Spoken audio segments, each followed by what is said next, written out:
Hello everyone, स्वागत है आपका इस वीडियो ट्यूटोरियल सीरीज में। तो इस वीडियो में हम लोग देखेंगे एसएससी एमटीएस का जो अभी एग्जाम होने वाला है उसी के कुछ प्रीवियस ईयर पेपर्स। ठीक है, ये आए हुए एग्जाम से, तो इससे आप अंदाजा लगा सकते हैं कि हमारे पेपर्स में कैसे क्वेश्चंस पूछे जाते हैं, पेपर का लेवल क्या रहता है और किन किन चीज़ों पे फोकस किया जाता है। ठीक है, तो चलिए वीडियो शुरू करते हैं। और वीडियो शुरू करने से पहले मैं बता दूं कि मेरा नाम है रवि रंजन और आप देख रहे हैं इंग्लिश दर्शन। ठीक है, तो चलिए मूव करते हैं पहले क्वेश्चन पे। पहला क्वेश्चन कहा जा रहा है कि अगर किसी, ये जो सेंटेंस दिया है इसमें अगर कहीं भी एरर है तो आप उस एरर को फाइंड आउट करें, अदरवाइज आप क्या करें, नो एरर लगा सकते हैं। ठीक है, तो चलिए देखते हैं इसमें क्या दिक्कत है। Saying this she stormed out of the room living her boss behind. ठीक है ना, अब देखो यहाँ पे जो ये सेंटेंस है अगर ये प्रेजेंट में होता, ठीक है, तो यहाँ पे स्टॉर्म नहीं, क्या होना चाहिए, स्टॉर्म्स। ठीक है ना, और प्रेजेंट में रहने के लिए कुछ सेंटेंस के कीवर्ड्स होते हैं जो इसमें दिया नहीं है। ठीक है ना, अगर यहाँ पे मान लो कि saying this she storms out of the room, तो इसका मतलब ये हो जाएगा कि उसकी आदत है गुस्से में निकल करके कहीं बाहर चला जाना, है ना। देखिए ये जो शब्द होता है स्टॉर्म, ठीक है ना, STORM, है ना। स्टॉर्म का मतलब होता है गुस्से में निकल के कहीं बाहर चला जाना। जैसे आप किसी से बातचीत करते हैं, अचानक से उसको गुस्सा आ गया और गुस्सा के क्या हो गया, भाग गया। तो इसलिए इस सेंटेंस में आदत को तो दिखाया नहीं जा रहा। कोई एक बार बॉस से गुस्सा के भागेगा ना कि हमेशा भाग जाएगा। ठीक है ना, तो यहाँ पे आपको क्या लगाना पड़ेगा, स्टॉर्म्ड आउट करना पड़ेगा, क्योंकि सेंटेंस अपना किस में रहेगा, पास्ट में। ठीक है, नेक्स्ट क्वेश्चन देख लेते हैं। We recommend that you keep your advice. ठीक है ना, अब देखो यहाँ पे your possessive pronoun, possessive adjective होता है, इसके बाद आप नाउन का प्रयोग करते हैं। ठीक है ना, तो ये एक तो सही है यहाँ पे। एडवाइस टू योर सेल्फ, है ना, अब देखो योर सेल्फ आया किसके लिए है, इस यू के लिए आया है। ठीक है, तो यहाँ पे आप देख रहे हैं इस सेंटेंस में कोई दिक्कत नहीं है, सेंटेंस अपना नो एरर है, नो इम्प्रूवमेंट, किसी सुधार की जरूरत नहीं है, तो सेंटेंस क्या हो जाएगा, नो एरर हो जाएगा। ठीक है, देखते हैं तीसरा नंबर क्वेश्चन। ये fill in the blanks question है। अगर ये चार ऑप्शंस दिए गए हैं, इसमें से आपको एक यहाँ पे भरना है और इसके इसके मीनिंग को सुटेबल बना देना है। तो दिया है the CM flu dash the flooded. Flooded मतलब होता है जहाँ पे बाढ़ आया हो, है ना, बाढ़ से घिरा हुआ एरिया। ठीक है ना, एरिया मतलब होता है क्षेत्र। इन अ हेलीकॉप्टर, हेलीकॉप्टर में बैठ के सीएम क्या किया, अब देखो फ्लू का मतलब होता है उड़ना। ठीक है ना, और बैठ के कहाँ पे, हेलीकॉप्टर में, तो ओवर का प्रयोग यहाँ पे किया जाएगा, क्योंकि अगर पानी के सतह पे कोई टच रहता है यहाँ पे, जैसे एक सरफेस है, इस पे अगर कोई चीज यहाँ पे टच है, तो वहां पे आप क्या लगाते हो, ऑन लगाते हो। इन होता है के अंदर, जैसे देखिए इन अ हेलीकॉप्टर दिया, मतलब हेलीकॉप्टर के अंदर बैठ के। ठीक है, ऑफ होता है संबंध दिखाने के लिए, तो यहाँ पे ऑफ का प्रयोग नहीं होगा, इसलिए यहाँ पे क्या हो जाएगा, ओवर। और एलोंग का मतलब होता है के साथ साथ के लिए। ठीक है, तो इसलिए यहाँ पे आंसर क्या बनेगा अपना, बी। ठीक है ना, सीएम फ्लड के ओवर ही तो रहेंगे। जैसे आप फैन लटकाए होते हो छत पे, तो उसके लिए क्या प्रयोग करोगे, ओवर का प्रयोग करोगे। ठीक है, उसके बाद से देखते हैं 4 नंबर क्वेश्चन। दिया हुआ है her mother is anxious her health. ठीक है ना, एंग्सस के बाद एक ही फिक्स प्रीपोजिशन आता है, अबाउट। एंग्सस अबाउट का मतलब होता है किसी चीज की चिंता करना। ठीक है ना, या फिर किसी चीज के बारे में सोचना, या फिर किसी चीज को गंभीरता से लेना। ठीक है, तो एंग्सस के साथ फिक्स प्रीपोजिशन आएगा क्या, अबाउट। ठीक, उसके बाद से नेक्स्ट क्वेश्चन है क्वेश्चन नंबर 5। यहाँ पे दिया हुआ है कि सिमिलर वर्ड आपको बताना है। 5, 6 और 7 तीन क्वेश्चन के लिए ये अपना इंस्ट्रक्शन है। दिया हुआ है कि in the following questions out of the 4 alternative select the word similar in meaning to the word given. ठीक है ना, अब ये जो शब्द दिया हुआ है इसका सिमिलर बता देना। सिमिलर मतलब सिनोनिम्स। ठीक है, प्रिमिटिव का मतलब होता है प्रारंभिक। ठीक है ना, क्या हो जाएगा, प्रारंभिक। न्यू मतलब होता है क्या, नया। मॉडर्न मतलब होता है क्या, आधुनिक। ये हो जाएगा क्या, आधुनिक। बेसिक मतलब होता है क्या, मूलभूत। ठीक है, तो यहाँ पे प्रेजेंट मतलब क्या होता है, वर्तमान। ठीक है, चारों का मीनिंग हमने लिख दिया। तो यहाँ पे आप क्या कर सकते हैं, यहाँ पे आप इसका आंसर लगाएंगे क्या, बेसिक। ठीक है, देखो प्रिमिटिव मतलब होता है प्रारंभिक, मतलब अभी जो कुछ क्या हो, शुरुआती अवस्था हो, तो है ना, यहाँ पे एक ही इसके मीनिंग को जस्टिफाई करेगा, जो कि क्या हो जाएगा, बेसिक। न्यू मतलब आप समझ रहे हैं, नया होता है। मॉडर्न मतलब होता है आधुनिक। ठीक है, 6 नंबर क्वेश्चन देख लेते हैं। डिफिनिट का मतलब होता है निश्चित। ठीक है ना, डेफिनिट का मतलब क्या हो जाएगा यहाँ पे, निश्चित, ठीक है ना। कंप्लीट मतलब होता है पूरा, इनएग्जैक्ट मतलब हो जाएगा जो एग्जैक्ट नहीं हो, ठीक है ना, या फिर आप समझ सकते हो जो वास्तविक नहीं हो, ठीक है। अनक्लियर मतलब होता है अस्पष्ट, और वैग्यू मतलब भी होता है क्या, अस्पष्ट, ठीक है। तो डिफिनिट का एक ही मीनिंग जस्टिफाई करेगा क्या, जो है कंप्लीट। डिफिनिट मतलब होता है पूरा, ठीक है ना, तो यहाँ पे भी क्या हो जाएगा, कंप्लीट, है ना। तो ये आंसर इसका सही बनेगा। आप मीनिंग सुन के साथ साथ लिखते चलिएगा ना। इन एग्जैक्ट का मतलब हो जाएगा अवास्तविक, ठीक है ना। वैग्यू का मतलब हो जाएगा अस्पष्ट, ठीक। उसके बाद एक कंडेम दिया है। कंडेम का मतलब होता है किसी की भर्त्सना करना या फिर आलोचना करना, ठीक है। तो यहाँ पे इसका आंसर क्या बनेगा, क्रिटिसाइज। तो आंसर बन जाएगा ए। बाकी सब भी देख लेते हैं। एक्विट मतलब होता है किसी को दोषमुक्त कर देना या फिर आरोप से बरी कर देना। क्लियर का मतलब होता है स्पष्ट, ठीक है ना। और पार्डन का मतलब होता है क्या, क्षमा, ठीक है। तो यहाँ पे हम लोग आगे बढ़ते हैं और देखते हैं क्वेश्चन नंबर 8 को, ठीक है। तो क्वेश्चन नंबर 8, 9 और 10, ये जो तीनों क्वेश्चंस दिए गए हैं यहाँ पे, तो इन तीनों क्वेश्चंस में आपको अपोजिट वर्ड बता देना। अपोजिट मतलब एंटोनिम्स, ठीक है। एक शब्द दिया गया वर्चुअल। वर्चुअल का मतलब होता है आभासी। आभासी का मतलब जिसको आप सिर्फ महसूस कर सकते हो, आभास कर सकते हो। फंडामेंटल का मतलब होता है मूलभूत। इम्प्लाइड का मतलब होता है निहित। जैसे बहुत कुछ आप बोलते हैं तो उसमें एक इम्प्लाइड मीनिंग होता है, मतलब अंतर्निहित होता है, ठीक है। इनडायरेक्ट का मतलब होता है अप्रत्यक्ष, और ऑथेंटिक का मतलब होता है जेन्युइन या फिर वास्तविक, ठीक है। तो आभासी का आंसर क्या बनेगा, अपोजिट में ऑथेंटिक बन जाएगा, ठीक है। उसके बाद 9 नंबर देख लीजिए। रस्टिक मतलब होता है, रस्टिक मतलब होता है ग्रामीण या फिर देहाती, ठीक है। तो यहाँ पे आंसर देख लीजिए। होमली का भी मतलब होता है साधारण या फिर गंवार या फिर गांव का, ठीक है। सिंपल मतलब होता है साधारण। अर्बन मतलब होता है शहरी, तो आंसर इसका क्या बनेगा, शहरी, ठीक है ना, अर्बन। रस्टिक मतलब हो गया, रस्टिक मतलब हो जाएगा क्या, ग्रामीण, तो इसका आंसर क्या बनेगा, अर्बन। प्लेन मतलब होता है सादा, ठीक है ना, या फिर साधारण या फिर नीरस, ठीक है। उसके बाद 10 नंबर शब्द है बैरन। बैरन का मतलब होता है बंजर, ठीक है ना। इसका मतलब क्या हो जाएगा, बंजर, ठीक है। तो बंजर का अपोजिट पूछा है। बंजर आपको पता है जहाँ पे उपजाऊ न हो, लेकिन उसी को हम लोग क्या बोलेंगे, बंजर बोलेंगे। तो आंसर क्या बनेगा इसका, फर्टाइल, ठीक है ना। उसके बाद देखो, डिप्लेटेड मतलब होता है बर्बाद कर देना, बर्बाद करना, ठीक है ना, या फिर क्या कर देना, नष्ट करना, ठीक है। एम्प्टी मतलब आपको पता है क्या होता है, एम्प्टी मतलब होता है खाली, और वेस्ट मतलब क्या होता है, बर्बाद करना, ठीक है ना। या फिर वर्ब के रूप में होगा तो बर्बाद करना, और ऐसे नाउन के रूप में होगा तो इसका कचरा भी आप बोल सकते हो, ठीक है। तो ये हो जाएगा अपना 10 का आंसर, बैरन मतलब बंजर। तो अपोजिट पूछा जा रहा है, तो अपोजिट यहाँ पे हम लोग ए लगा देंगे, यानी कि फर्टाइल यानी कि उपजाऊ, ठीक। क्वेश्चन नंबर 11 देख लेते हैं। यहाँ पे 11 नंबर क्वेश्चन है, मैन इन द स्ट्रीट, है ना। मैन इन द स्ट्रीट का मतलब होता है, अब देखो, स्ट्रीट मतलब होता है गली, अब मैन मतलब होता है क्या, आदमी। अब स्ट्रीट यानी कि जो गली में जो आदमी घूम रहा होगा वो कैसा आदमी होगा, वीआईपी आदमी तो होगा नहीं। कैसा हो जाएगा, सिंपल मैन, साधारण इंसान, ठीक है ना। मैन ऑफ टैलेंट नहीं होगा, अब पुलिस मैन नहीं होगा, और ड्यूटीफुल पर्सन भी नहीं होगा, ठीक है। नाउ एंड अगेन का मतलब होता है कभी कभार, ठीक है ना। नाउ एंड अगेन, इसका मतलब हो जाता है कभी कभार। ये दोनों क्या है, इडियम्स हैं, ठीक। तो यहाँ पे इसका मतलब क्या हो जाएगा, ओकेजनली, ठीक है ना। तो यहाँ पे आंसर क्या बनेगा इसका, ओकेजनली। नाउ एंड अगेन का मतलब हो गया कभी कभार।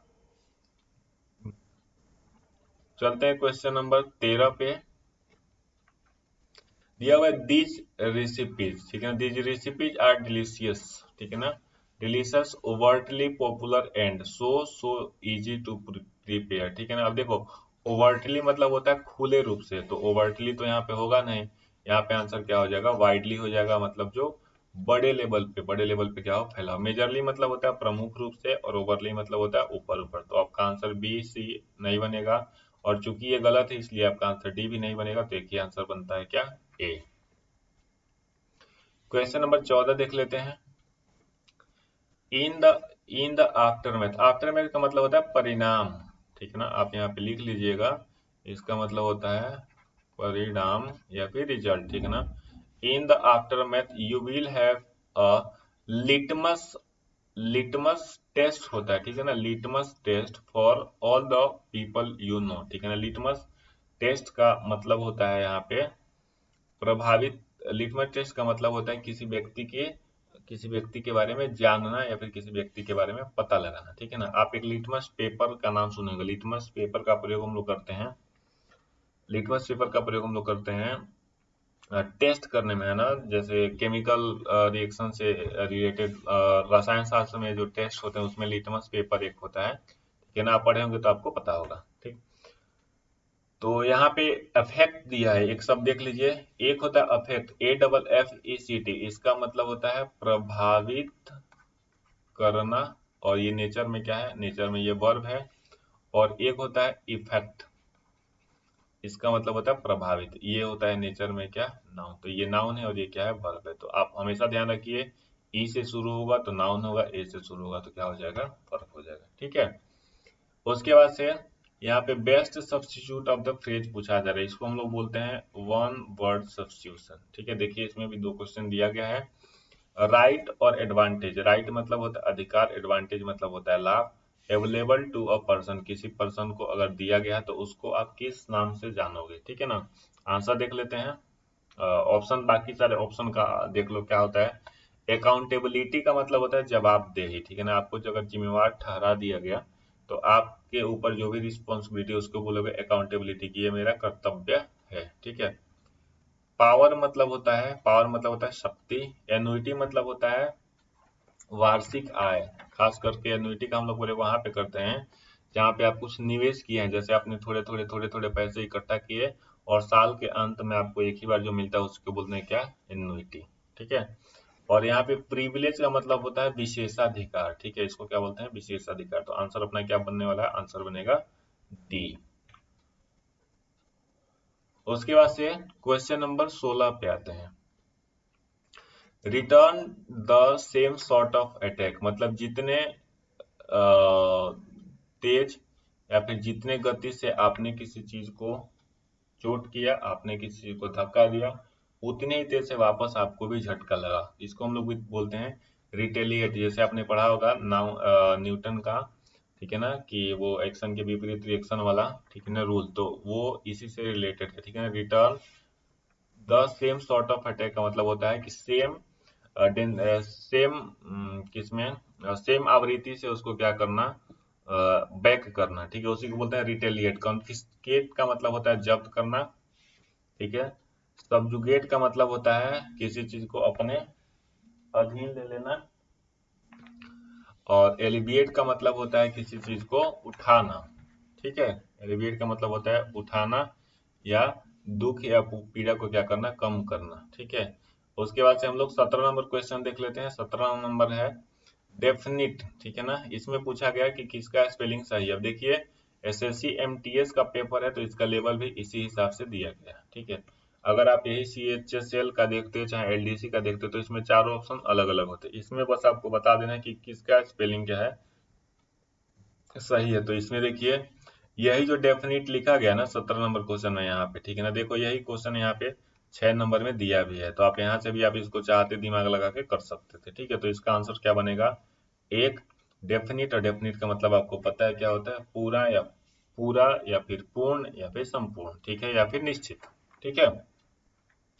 गैजेट का स्पेलिंग अपना ये सही है, हमेशा ध्यान दीजिएगा, GAZET,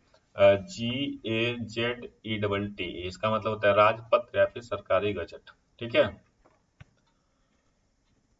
उसके बाद से देखिए क्वेश्चन नंबर जो 19 दिया गया है, इसको हम लोग, ये होता है अपना रीअरेंजमेंट, ठीक है ना, सेंटेंस रीअरेंजमेंट, या फिर आप इसको PQRS के नाम से जानते हैं या फिर अलग अलग नामों से इसको जाना जाता है, ठीक है ना। Heavy metals, heavy metals in many applications are today being replaced by polymers, ठीक है ना। अब देखो अपना सब्जेक्ट क्या है, अपना सब्जेक्ट क्या, हैवी मेटल्स, तो हैवी मेटल्स के बाद आपको लगाना पड़ेगा क्या, वर्ब। अब ये बताओ कि सब्जेक्ट अगर प्लूरल है तो वर्ब कैसा लगेगा, जाहिर सी बात है प्लूरल लगेगा। तो यहाँ पे क्या होना चाहिए, आर टुडे बीइंग, ठीक है ना, तो क्यू से शुरू होगा सेंटेंस अपना, तो ये वाला ऑप्शन खत्म और ये वाला ऑप्शन खत्म। अब बचता है अपने पास क्या, या तो बी या तो डी।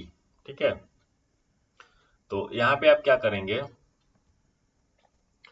यहाँ पे आप क्या करेंगे कि यहाँ पे आप अब देखेंगे क्यू के बाद क्या रखेंगे। ठीक है, तो देखो आपने पैसिव अगर पढ़ा होगा थोड़ा सा भी, तो आपको पता है कि बीइंग के बाद है ना वर्ब आता है तीसरे फॉर्म में।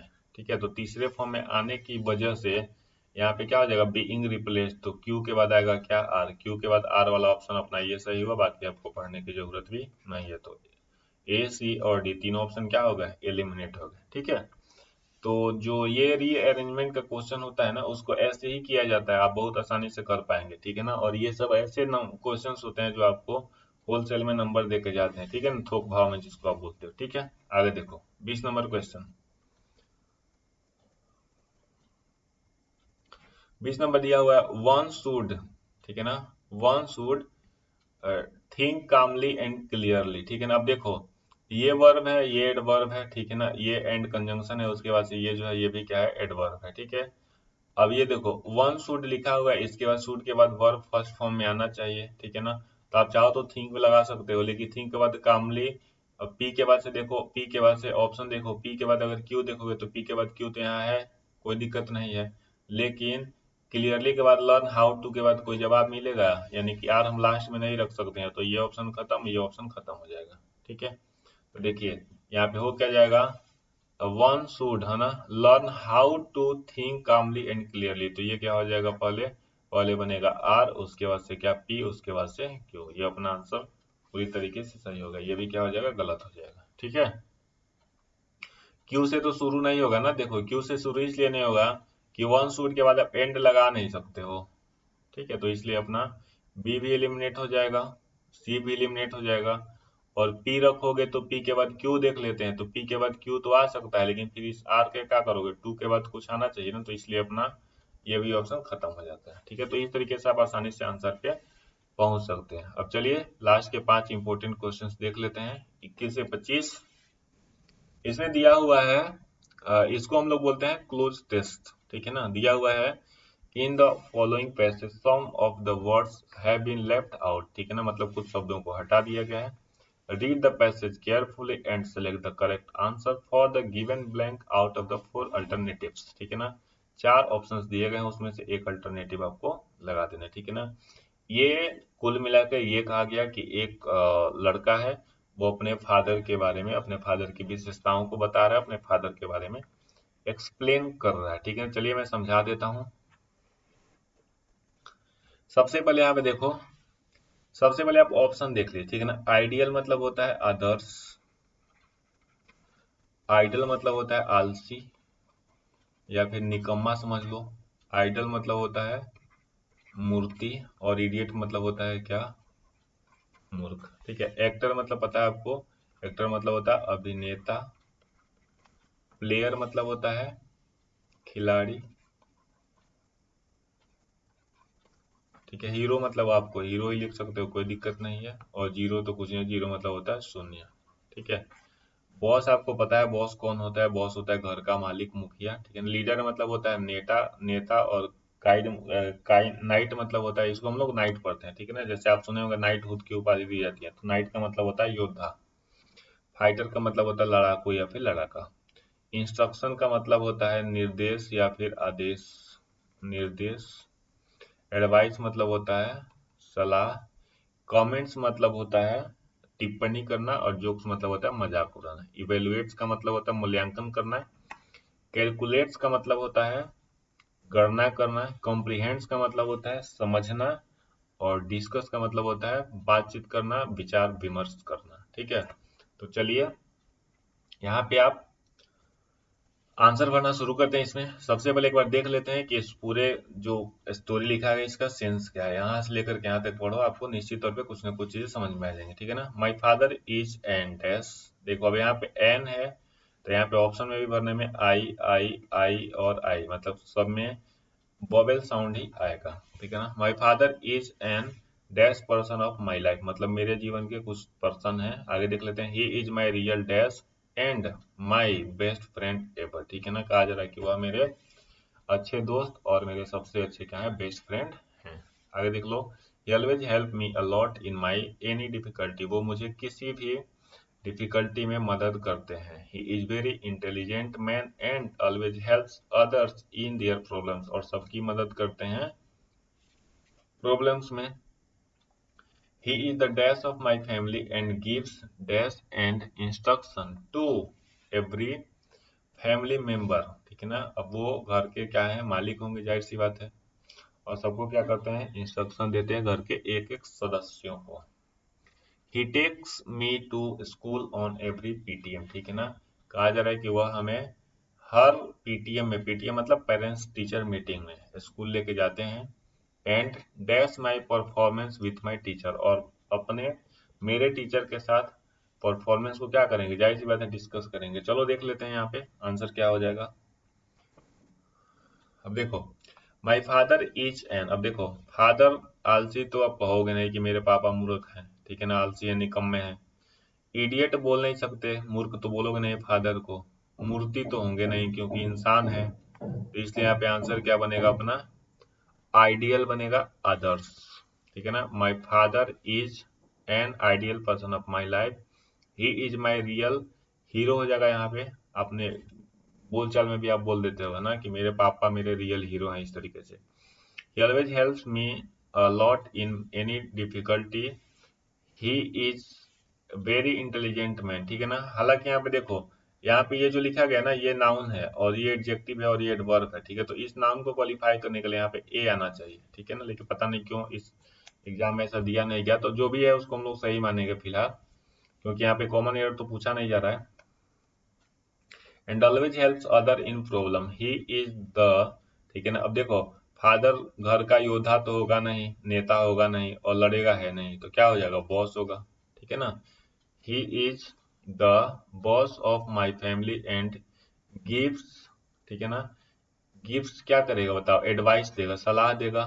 देखो यहाँ पे इंस्ट्रक्शन क्यों नहीं लगा सकते, इंस्ट्रक्शन इसलिए नहीं लगा सकते कि ऑलरेडी इंस्ट्रक्शन यहाँ पे दिया हुआ है, तो इसलिए आप नहीं लगा सकते। तो क्या हो जाएगा, of my family and gives advice and instruction to every family member. He takes me to a school on every PTM and discusses, ठीक है ना, और डिस्कस करते हैं किससे, मेरे टीचर से, किसके बारे में, मेरे परफॉर्मेंस के बारे में, ठीक है। तो उम्मीद है कि आपको ये चीजें समझ में आई होगी। देखो आप ऑप्शन को एलिमिनेट करना शुरू करोगे और धीरे धीरे प्रैक्टिस करोगे, जब 20-25 प्रैक्टिस है तो आपको धीरे धीरे चीजें समझ में आने लगेगी।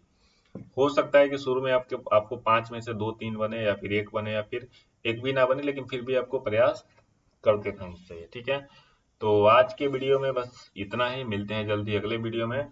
अगर हमारा प्रयास आपको सही लग रहा है तो आप इस चैनल को शेयर करें, ठीक है ना, सब्सक्राइब करें, लाइक करें, ताकि हमको मोटिवेशन मिल सके अगले एपिसोड को तैयार करने में। Thank you very much.